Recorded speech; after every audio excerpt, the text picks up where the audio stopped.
In today's video, I'm going to teach you how to add WhatsApp link in your TikTok bio.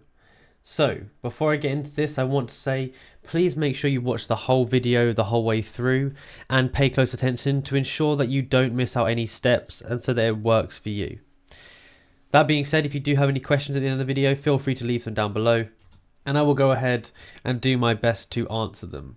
So, the first thing you want to do, of course, is to grab your WhatsApp link. So to do that, we'd have to go into WhatsApp and find your link. So I believe this might be easier if you're a business. If you're a business account, then you can have a lot of different features from a regular account, but you can still, I think, get a link on a public account.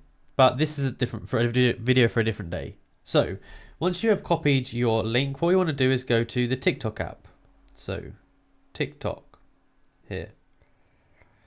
So I have TikTok open right now. I'm going to go to edit profile. Now, if you are able to get a link in your bio, that's where you want to put it. But to get a link in your bio, there are a few requirements. I think one of them is that you need to have 1,000 followers on the app. So once you have 1,000 followers on the TikTok app, then you will be eligible for getting the link in your bio. You can just click on it and then you'll just paste the link in there and it will be ready to go. So that's basically how you do it. Then you would press go back like that, refresh it, and it should pop up in your bio and be working. That way any clients or any customers that you might get from TikTok will be there ready to go.